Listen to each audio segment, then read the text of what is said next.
Hi, I'm Annie Favia. I'm Andy Erickson. Thank you so much for coming here today for the seminar, and we want to welcome you to learn more about our wines and the Napa Valley. Thanks for having us in Tokyo. We're so happy to be here. Enjoy the seminar. We've only been here to Tokyo one time before, and that was 11 years ago when we first started working together. So thank you so much for all you do for us, and thank you everyone for being here. And cheers to you, Haruka, as well. 乾杯。 Cheers. で皆様まずはじめに乾杯をしてちょっと気分をほぐしたいなということで2012年に参りましたので11年ぶりの来日ということです。固くならずに楽しくセミナーを進めていきたいと思いますので皆さんも気軽にご質問等ありましたらどうぞ手を挙げていただければよろしくお願いします。 And just a little bit about our history. And to start, it was fun meeting a lot of you in the other room and talking. And it's interesting how people who come to wine have very interesting lives even before they come to wine. And that's true with us as well. 少しファビアのことについてお話ししたいと思うんですが、なぜこんなに皆さんがワインに興味を持つようになったか、ワインのスタートは何だろうということを思ったそうです。 So way back when I was in university, I studied international relations and political science, and I was lucky to live in France for a summer, and that's really where I fell in love with food and wine. And when I moved to Northern California right after university, that's when I realized that you might be able to actually have a living with wine and food, and I just decided to go down this path. And I'm really lucky I did because that was almost 35 years ago. So 大学ではワインの勉強をしたわけではなくコミュニケーションの勉強をしてその後も海外にいろんなところに行って勉強を続けてきたわけなんですがその後また北カリフォルニアに移ってきて生活し食事がありワインがありということでまさにここが住む場所だというふうに思ったそうです。それがちょうど35年前になるそうです。 And Annie has a similar story. She studied French literature and art history way back when. We both moved to Napa Valley in the mid-90s, and we're lucky to meet each other around the same time. We took turns going back to school. I studied enology, and he studied viticulture. We started making wine together at the same time.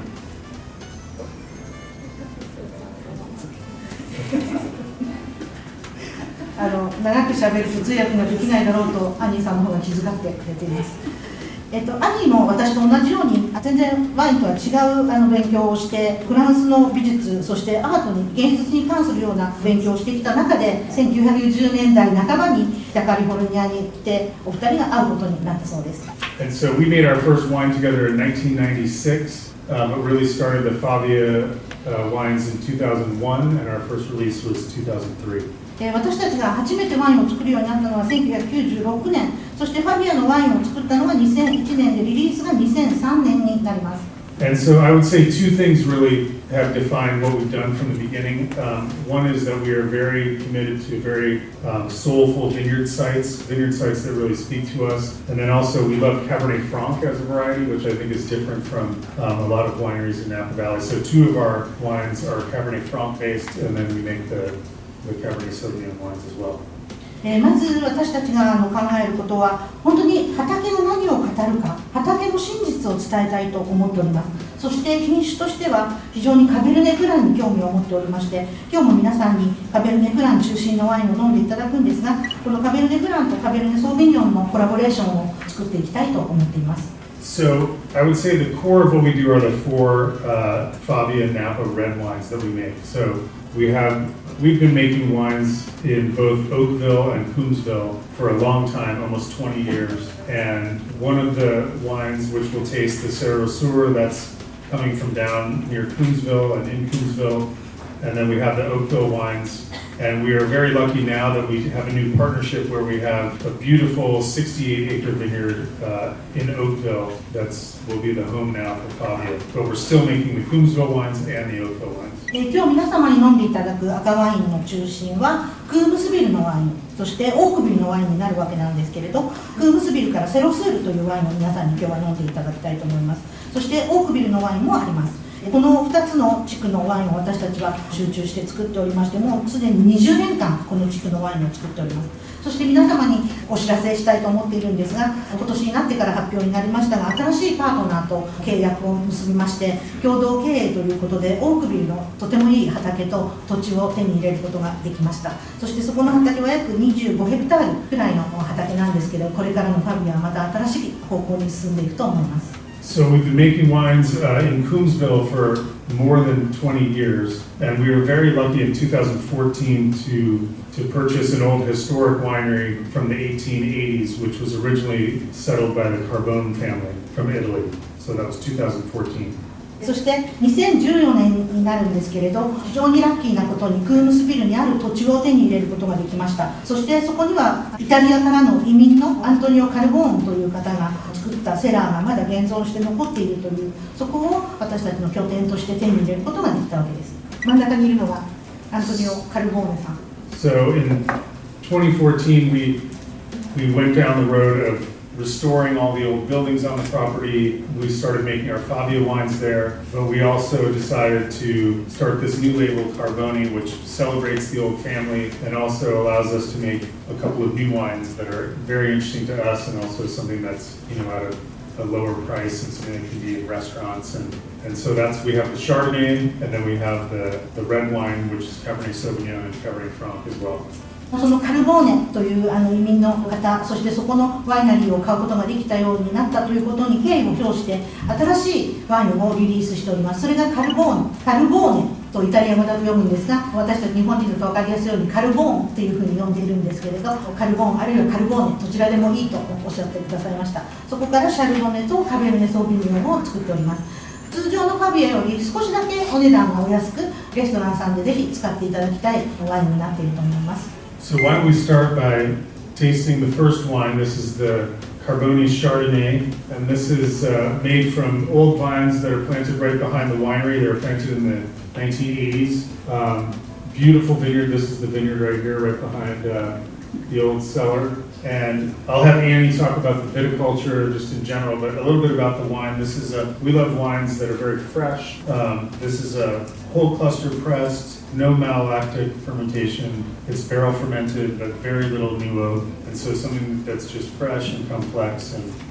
really good with food. 今ちょっとこのワインの作り方だけお話しさせてください。シャルドネで全棒プレス、つまり柔らかくプレスします。マロダクティックファーメンテーションはしておりません。樽発酵、樽熟成させていまして、新樽はちょっとしか使っておりません。では今度はアニーの方から栽培に関してお話していただこうと思います。Thank you everyone for coming. Arigato. How many people have been to Napa Valley? 皆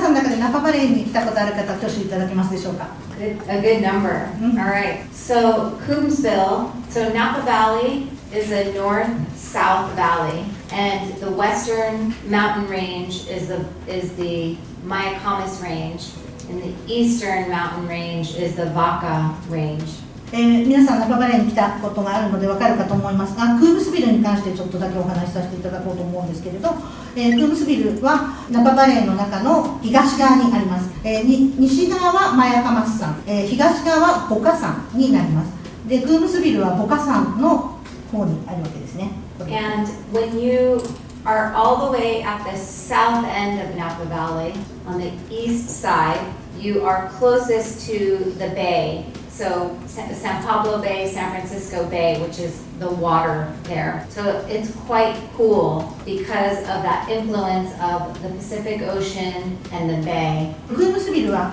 ナパバレーの南側にありますので、冷たいサンパブロベイの影響を受けて冷たい風が入ってくるので非常に涼しい土地になります。For all the Favia wines and the Carbone wines, Andy and I love the east side of Napa Valley. It's all formed by volcanoes, and so the soils are very rocky and old soils that have been weathered for hundreds of thousands of years, and they're incredible soils for grapevines. 私はナパバレーのどちらかというと東側の土地の方が大好きで、なぜかと言いますとそこは非常に火山性の土壌で非常に古い土壌だからです。1000年以上何万年も前からできた土地ではあるんですけれど、そこの土地からできる土壌ワインを愛しています。And this wine in particular, when you taste it, there's a lot of freshness and acidity to the wine, and that is partly because it's very cool in the region, so it's close to that water mass. The further south you are in the Napa Valley, the colder it is. So I was just saying that the further south you are in Napa Valley, the cooler it is because you're closest to the bay. Yes, And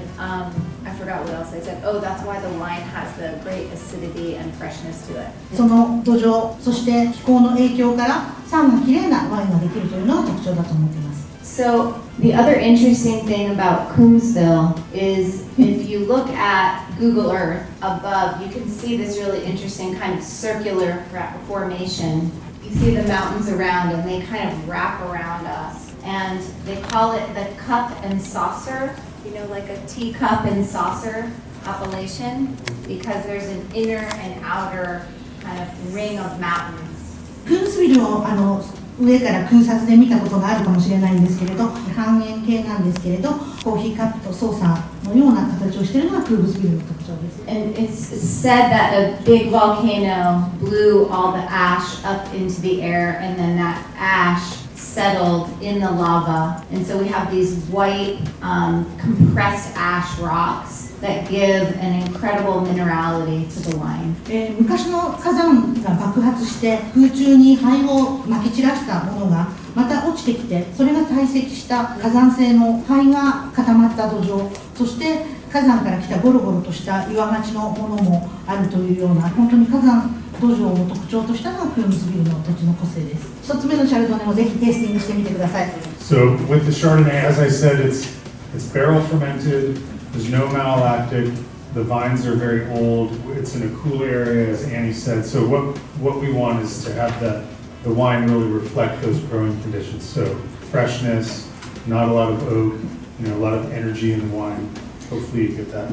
先ほど皆さんに説明しました通り、マロラクティックを行っていません。このシャルドネはクームスビルから来ているわけなんですが、アニーが説明してくださったように、すごく涼しい土地から来ていますので、やはりきれいな酸があると思います。シンダルもたくさん使っていませんので、非常にフレッシュさが現れているワインになっているかと思います。Next wine, the second white wine, is the Suisse Viognier. And Marie Suisse was a female gold prospector in the gold rush of the 1849, that time in California when people were panning for gold. And she was this she was a feminist because she would go, and they called her Madame Pantaloons, the French word for pants, because she would wear pants. She didn't have a skirt, she would wear pants, and she tried to impersonate a man and go and vote, and she was arrested. So we just thought she was awesome, and so we named the wine after her. 2番目のワイン、ビオニエなんですが、このワインにはスイーツという名前がついております。これはアニー・スイーツさんという方から取ったわけなんですけれど、その方はもちろん亡くなっている方なんですけど、1949年ゴールドラッシュの時代に生きた方で、女性なんですけれど、男勝りですごく活動的で活発な方で、今アニーさんが足を見せてくれたんですけど、その当時女性は本当にスカートを履いていることも多かったんですが、パンツを履いて本当に活動的に活発に歩き回ったっていう女性がそのアニー・スイーズさんだったそうです。Our friend Ann Kramer bought this property, Shake Ridge Ranch in the Sierra Nevada mountains, so east of the Napa Valley, and it's high elevation. So in Napa Valley we get the cold nights and the warm days because of the ocean that's close to us, the Pacific Ocean and the bay. But in the Sierra Nevada mountains, we get the cold air coming from the top of the mountains at 11,000 to 12,000 feet. And that cold air comes down at night and cools off the grape growing region. So the vineyards are at about 2,000 feet or meters. How many meters is that? 600 meters. 600 meters. このワインはどこから来てるかと言いますと、シェイクリッジランチというシエラネバダマウンテンの麓にあります地区から来ておりまして、ナパバレーは先ほども説明しましたように霧の影響で夜涼しく昼間は暑いという感じなんですが、こちらの方は600メートルもある標高の高いところにある場所なので、日照はしっかりありながらも涼しい風が吹き込んでくるところにあるということで、しっかりまたこれも酸がキープできるワインとなるそうです。And these soils are very, very old soils, as I mentioned, formed by volcanoes, and they're weathered for a very long time. It's granite, mostly granite and quartz in the soil. こちらの土壌なんですが、やはり火山性ではあるんですけれど、花崗岩がメインで、つまり圧縮がかかったいわゆる火山性の土壌ですね。そこの花崗岩がゴロゴロしていたような畑なんですけれど、そこからも非常にミネラル感が出ることです。The vineyard, you can see, is very hilly, has a lot of slopes and exposures. So it's really fun as a viticulturist to work with a property like this. You get to really use those exposures to kind of give different characters in the wine. So on the sunnier sides, in the afternoon, you get more ripeness. On the slopes that are the morning side, you get a lot of acidity. So you kind of have a good blend of those. この写真を見ていただくと分かると思うんですけど、非常にうねるようにいろんな向きを向いた傾斜のある土地になります。ですので、この傾斜があることによっていろんな向きからの日照量が受けたり風が入ってきたり、本当にそれによって複雑性のあるブドウになりワインにすることができます。And go ahead and taste this wine. It's quite different from the Chardonnay because we do full malolactic fermentation with this. It is barrel fermented as well, and you get that real roundness and richness, but because of that high elevation, there's still that bright acidity and freshness to the wine at the same time. So it has weight, but also levity. 皆さんこのビオニエテイスティングしてみてください。先ほどのシャルドネとまた随分違うかと思います。こちらはマロラクティックファーメンテーションを完璧に行っております。同じように樽発酵、樽熟成させていますが、とてもリッチでまろやかで非常に厚みのある仕上がりになっていると思います。これはなぜかというと、非常に標高の高いところでしっかりと熟したブドウができているからです。しかしそれながらもしっかり酸があると思います。Does anyone have any questions?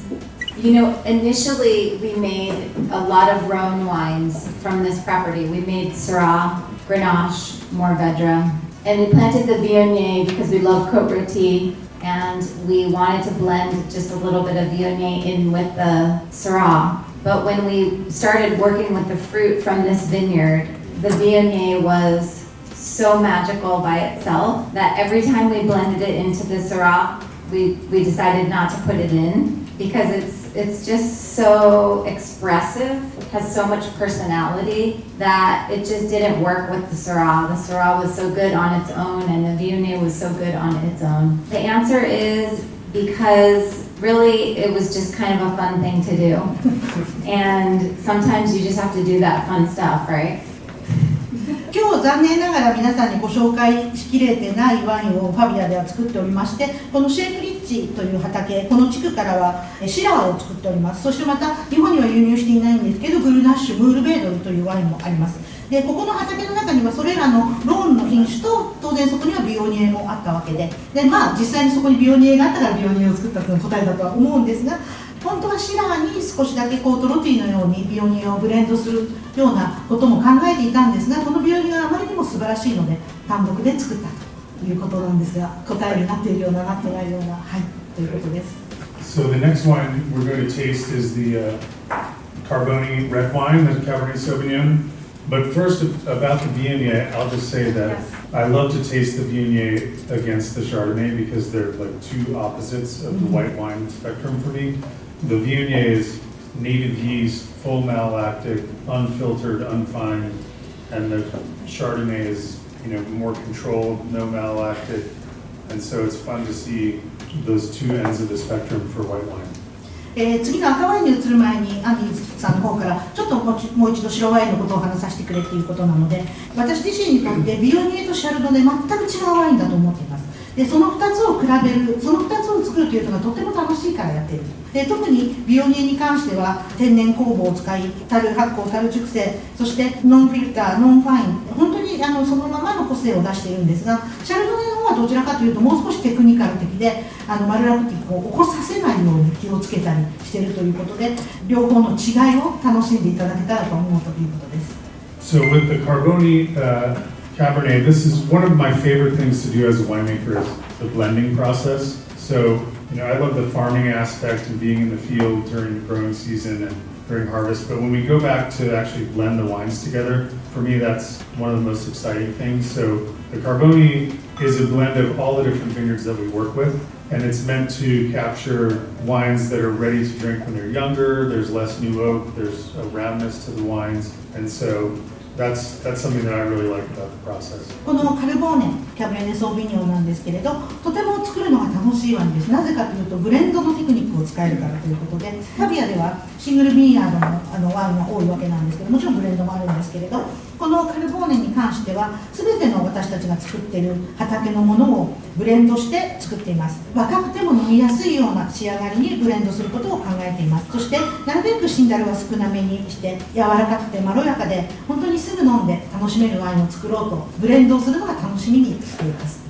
So with all of the red wines that we make, it's really meant to highlight the vineyard itself. And so the 4 different Favia wines that we make are very singular to those vineyards. But this one is meant to really capture like a Napa Valley spirit. But all the red wines are unfiltered, unfined, they're very naturally made. The Carboni has less new oak, a little less time in barrel. So really meant to be youthful and soft at the beginning.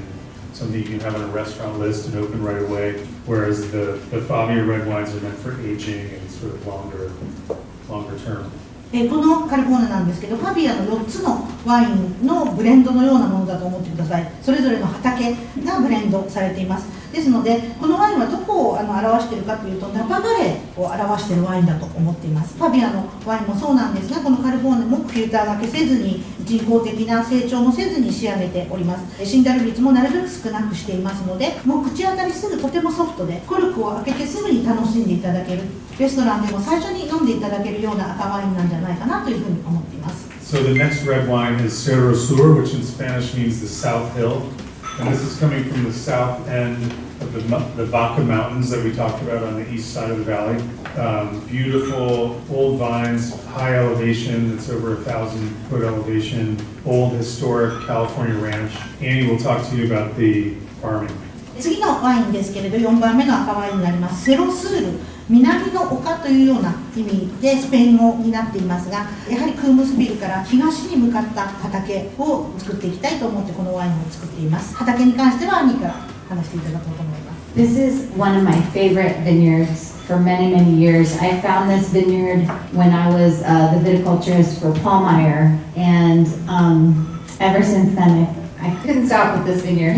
So this is the Cabernet Franc here, and you can see this property, they're kind of big old vines. It was planted in 1988, and this is actually a northeast facing slope. And that's important because we, as I mentioned before, we love to make wines from the east side of Napa Valley because we love the soils on that Vaca mountain range. 私がパルメイヤーの栽培家をやっていた時にこの畑と出会うことができまして、その時からこの素晴らしい畑に恋をしているとおります。オカマウンテンのあるナパバレーの東側の斜面、東側の山の中にある畑になります。先ほど今アニーがポイントしてくれたんですけれど、素晴らしいカベルネフランがイースターカベルネフラン Yes, yeah, and northeast exposure. で北東向きになっているので非常に標高高いんですけど、北東ということは直接日光もあまり当たらない、とてもいい向きをしてますね、高い山の中においては。And that northeast exposure is so important because it's a cooler orientation for the vines because they get to take advantage of the very productive morning light, and so the vines can stay active for a longer period. And then in the afternoon, some of those west-facing slopes can be hard for the vines to handle because the sun is just really beating down on them. この今も話したんですけど、北東向きの斜面というのは涼しいということが言えると思います。しっかり朝日は当たるんですが、今度日が西日になるとそこはしっかり隠れてしまうということで、西を向いている西日が当たってしまう畑に関してはやはりちょっと果熟になり気味なこともあるので、このポカ山脈の中の北東向きの斜面というのは彼女にとって素晴らしい場所だということです。And Cabernet Franc this wine is 85% Cabernet Franc and 15% Cabernet Sauvignon. So it's important for Cabernet Franc it's a variety that's difficult to farm. It's much more difficult to farm Cabernet Franc than Cabernet Sauvignon. It's a variety that I'm trying to pick a word that isn't slang. It's a variety that's difficult, and it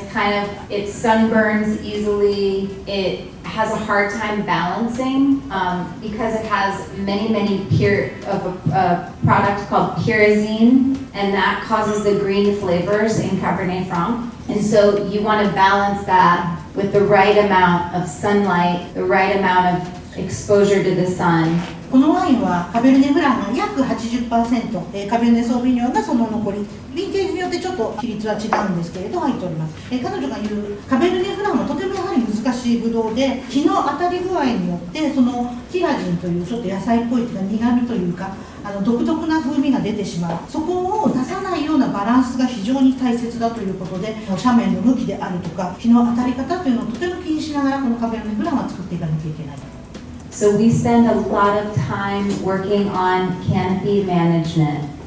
ですから非常にその畑にいつも行ってキャノピーマネジメント、葉がどのようにブドウを隠すかとか、そういうところをしっかりと見極めていかなければいけないそうです。And also balancing the fruit. And one of the great things about this vineyard is it's very happy where it is. You know, this is a vineyard that you don't have to fight with. It was planted with the right rootstock at the right time on the right exposure, and it just is comfortable in its skin. Does that make sense? Do you know that expression, comfortable in your skin? 難しいとは言ったんですけど、とはいうもののこの畑は素晴らしい畑で、畑の向きも日当たりもちょうどいいと、本当に素晴らしい畑だということで、すごくバランスが取れた、特にカベルネフランの皮の出来具合がすごくワインにも影響するので、そこに対してとてもバランスが取れたいい感じに仕上がるという。So the thing about another thing about Cabernet Franc is we want to show its personality. It has those dried herbs, it has that spiciness to it, it has a little bit of greenness, but it's a mature greenness. And so everything that we do in the vineyard is just to celebrate that part of it and not try to cover it up or make the wine too ripe. Because if we make the wine too ripe, you won't get any of that really interesting kind of character that Cabernet Franc is alone, can do. カベルネフランの特徴としては非常にドライハーブとかスパイスとか本当に土のニュアンスとかとてもいい意味でのグリーンっぽさとかそういうものが出てくるんですけれど、それを本当にうまく扱うにはやはり果熟させないということ、すごく果実が熟しすぎるとそこがうまく出てこなくなるので、そこの加減が非常に難しいということです。Also irrigation,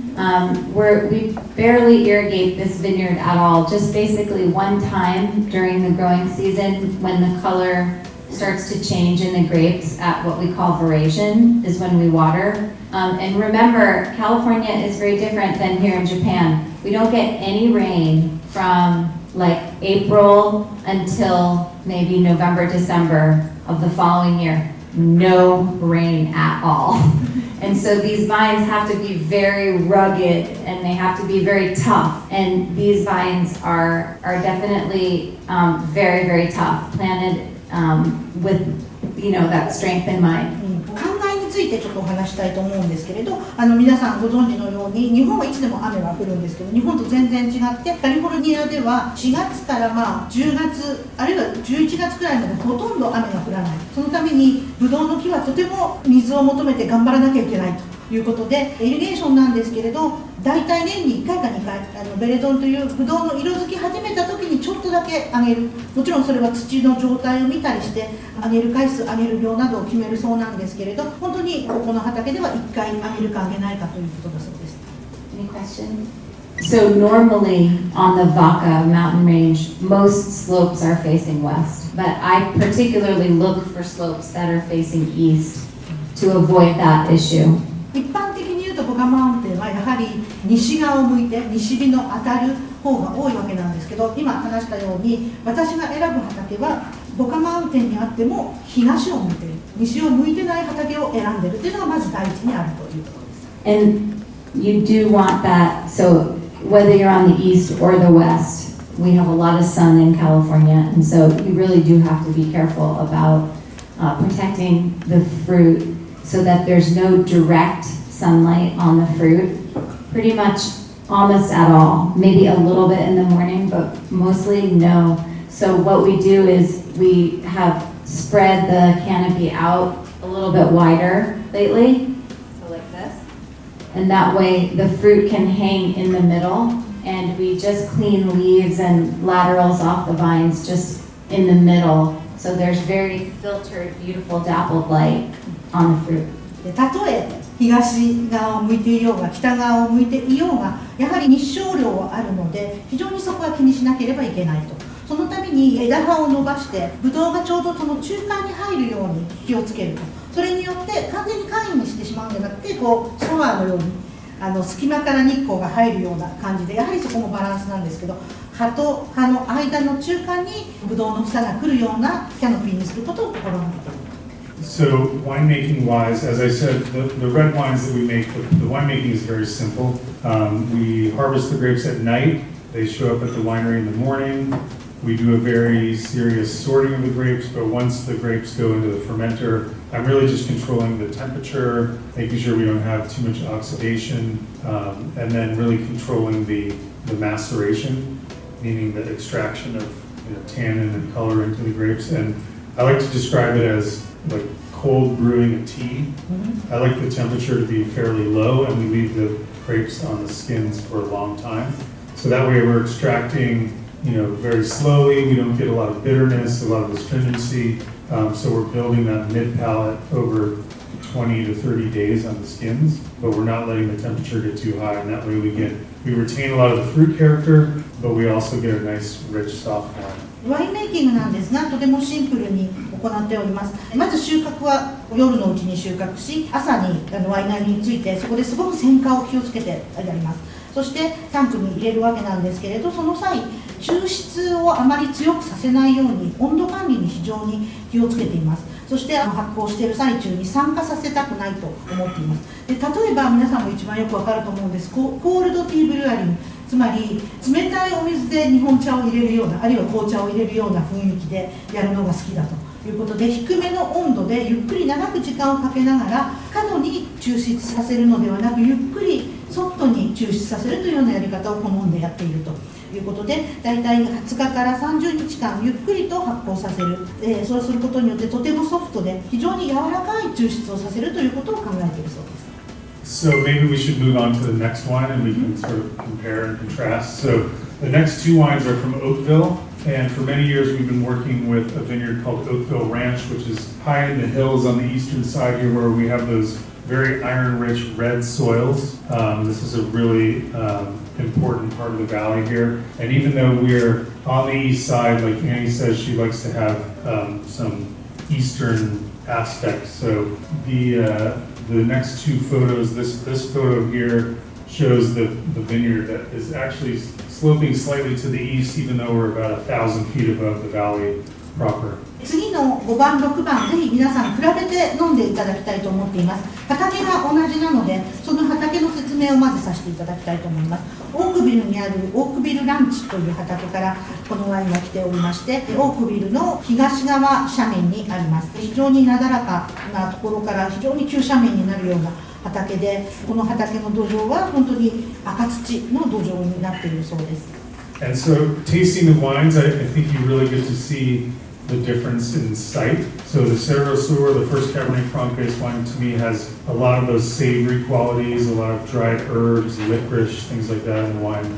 And then the Magdalena, coming from Oakville, these wines up on that side of the valley have a real dark quality, dark fruits, gravel, also those licorice notes, but not as much of the herbal quality as the Cerro Sur. Also, the Magdalena is about 60% Cabernet Franc, 40% Cabernet Sauvignon. And the wines are made very similarly, not identically, but it's about 50% new oak. They're about 20 to 22 months in the barrel, and they're never fined or filtered. So you really do get the true nature of the vineyard coming through in the wines. 4番、5番と比べてみてもいただきたいと思っているんですが、この5番のワインもカベルネフランを中心に、年によって違うんですけど、カベルネフラン60、カベルネソービニョン40くらいの比率で作っているものです。最初のセルスールの方は本当にクームスビルのボカ山脈のアトラスピークの上の方の畑から来るので、非常にハーブのニュアンス、ドライハーブ、リコリスなどがきれいに出てるかと思うんですが、今度反対にカベルネフランが入ってたとしても、オークビルのこのオークビルランチの方はもっと黒系の果実とかゴロゴロした岩とか、そしてリコリスもかすかに来るんですが、もっと柔らかいリコリスが来ているように思います。こちらのワインはシンダルを 50% くらい使うというのが大体の毎年のニュアンスです。Some of that different character that you're getting in this wine is because of those red iron-rich soils. And some of it is just because we're about 11 or 12 miles as the crow flies north of the other vineyards. And so you're further away from the bay. And so it's quite a bit cooler, quite a bit warmer. So we get about 10 degrees Fahrenheit difference between the Coombsville vineyards and the Oakville vineyards. 本当にこの土壌アイアンリッチといいますか鉄分がたくさん含まれた暁の土壌なんですけれどその個性がよく出ていると思います。そしてまた4、5を比べていただくと分かると思うんですけれどクームスビルとオークビルそんなに離れていません。車で本当にもう10分もすれば行けるような距離ではあるんですが温度としてだいたい摂氏だと5度くらいは違いが出ると思います。クームスビルの方が涼しくオークビルの方が少し暖かいということでとても短い距離なんですけど気候が全然違うというのがこのワインをテイスティングしていただいても分かるのではないでしょうか。 Another interesting thing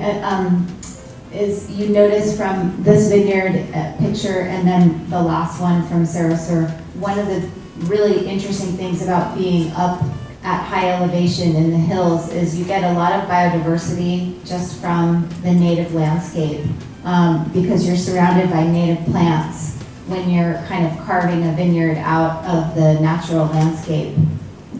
この畑の特徴なんですけれど穏やかな斜面ではあるんですけれど本当に区画によっていろんな多様性があるということそして周りには本当に自然のハーブとか自然の木々がしっかり残っているというところもこの畑の特徴の一つです。 We farm these vineyards certified organic, California certified organic, which means that we only use a lot of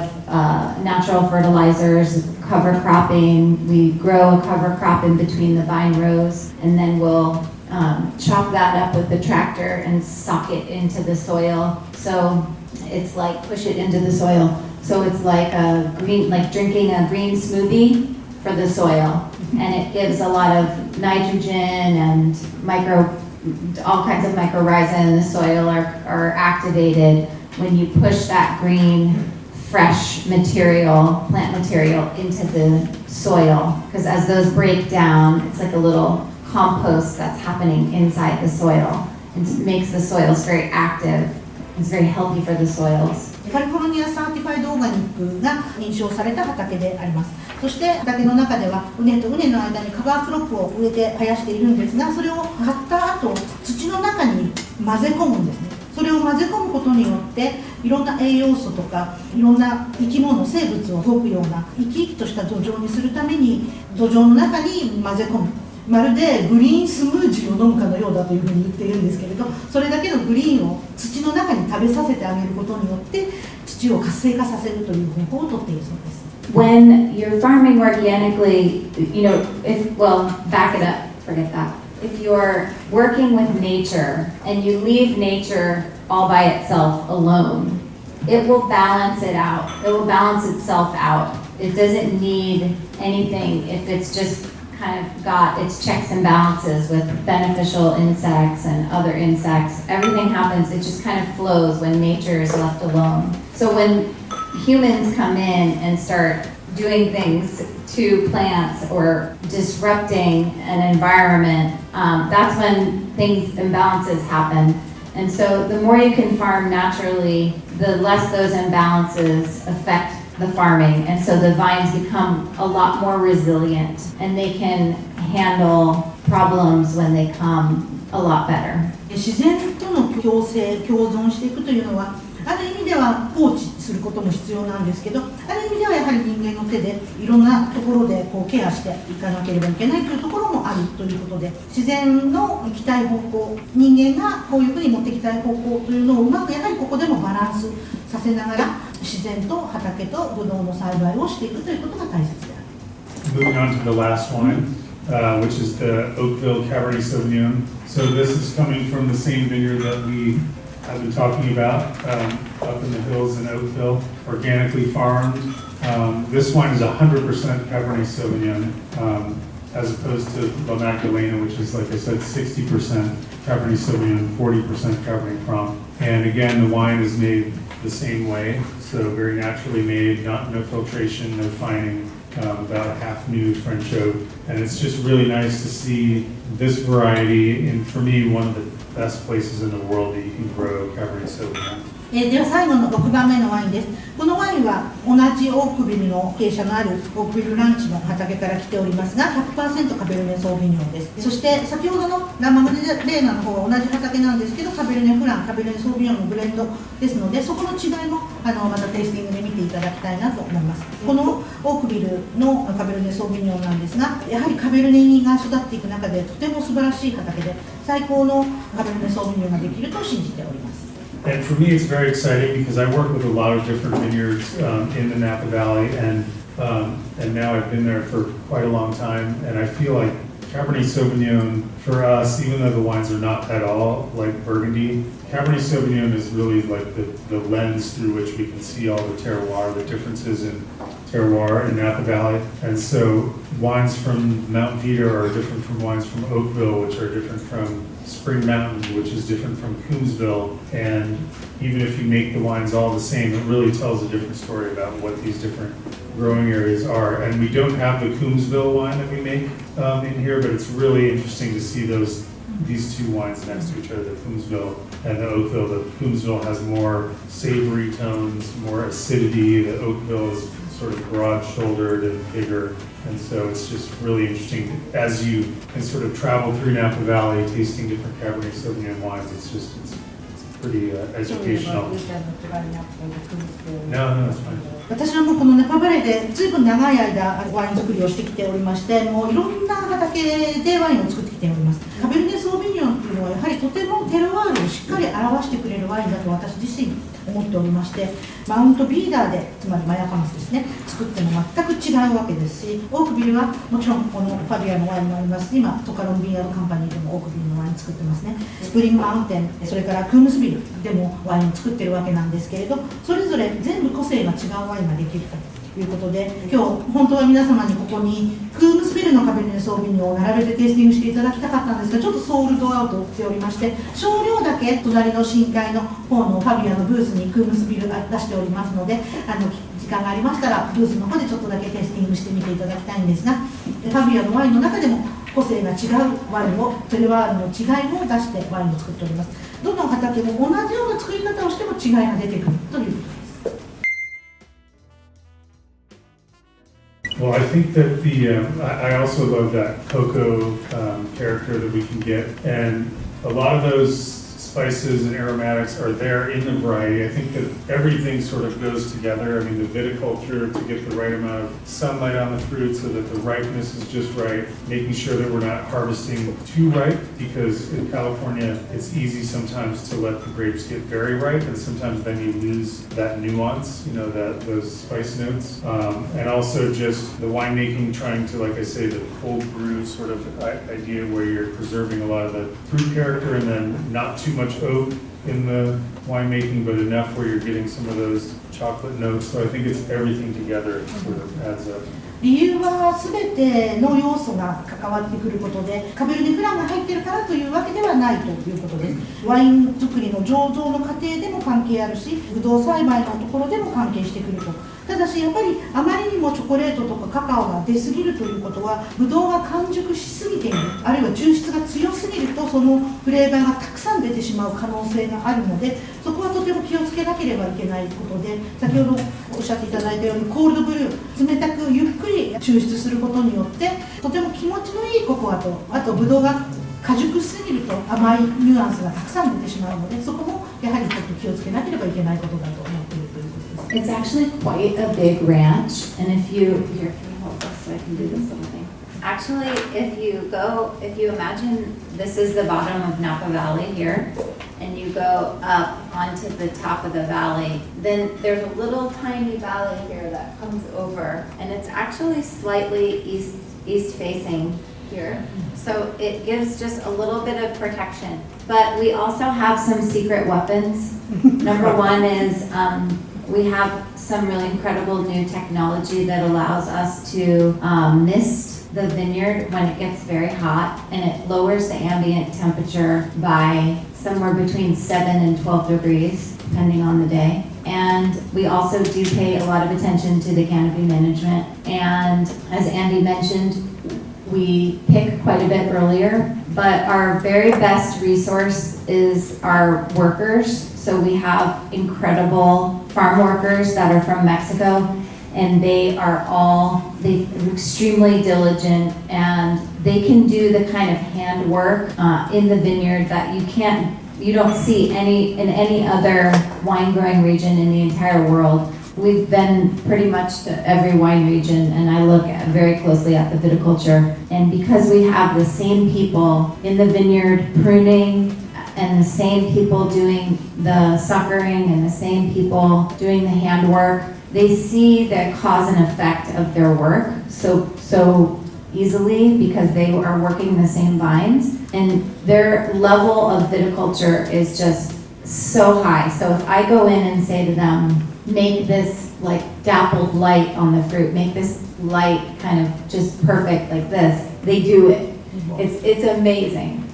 So know that Napa Valley would be nowhere. We would be a crap appellation without the Mexican farm workers that we have that do the best work in the world. 3つ要素があるといいと思います。確かに、オークビルランチは結構広い畑でいろんな区画があるんですけれど、坂の上を駆け上がったところにちょっとだけ平地あるいは北側を向いた斜面があると。まさにファビアのワインはこの西を向いたオークビルランチの中でもちょっとだけ北を向いた区画から作っているからというのがマジックの一つ。そしてもう一つはファイナルウェポンがあると言ったんですけど、ミストをまく機械を最新導入しているということで、温度がすごく高くなってしまった時にミストをまくことによって5度くらいスッと温度を下げることができるという、そういう機械を持っていると。そして3つ目は一番私たちにとって重要なことだということで彼女は力説してくれたんですけれど、やはりナパバレーは他の地区には絶対ない素晴らしいものがある。それはメキシコ系の人たちの栽培のテクニックと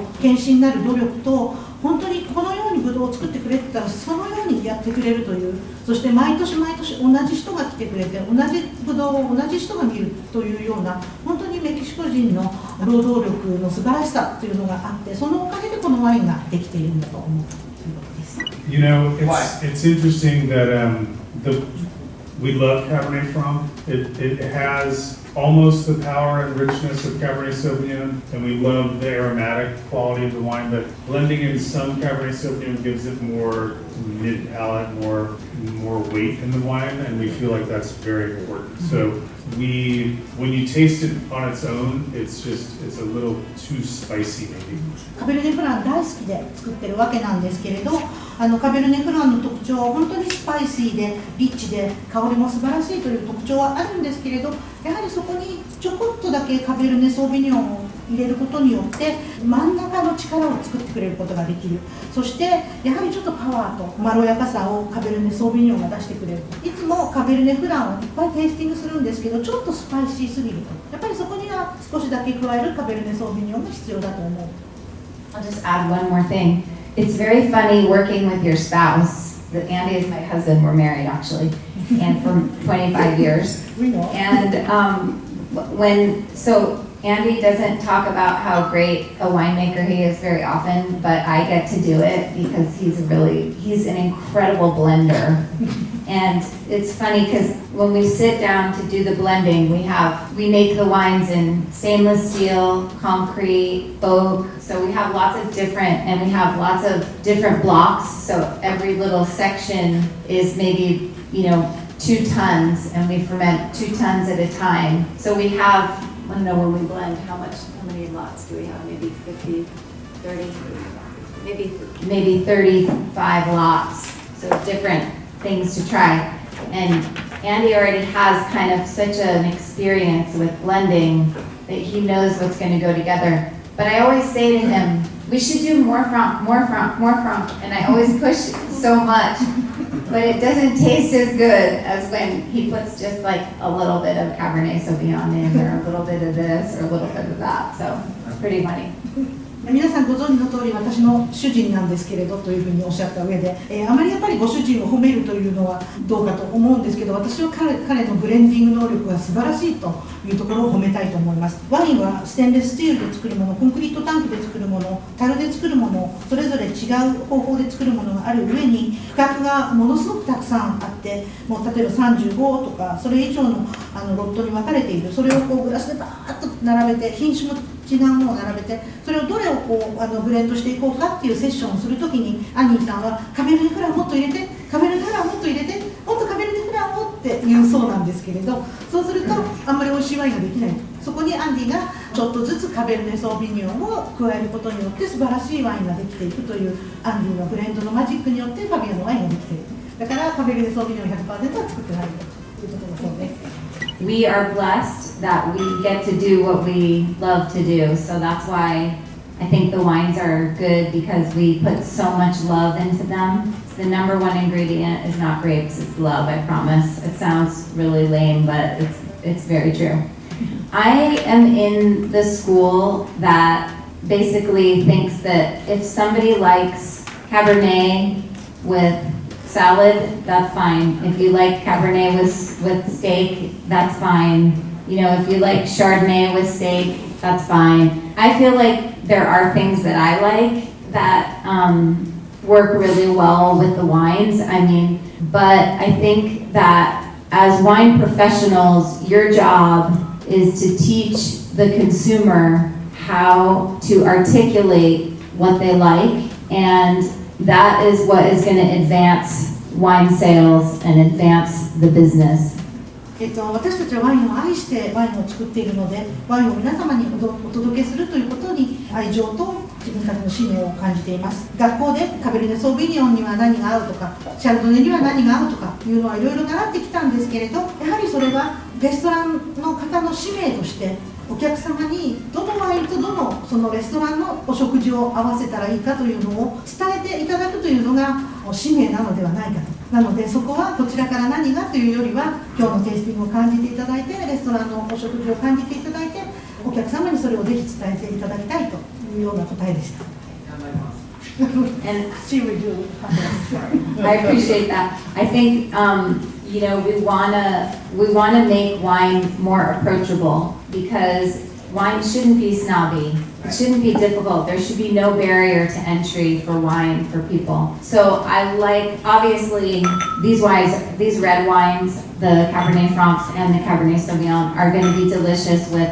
your beautiful Wagyu beef that you guys have here, and you know, preparations of very fatty fish, and you know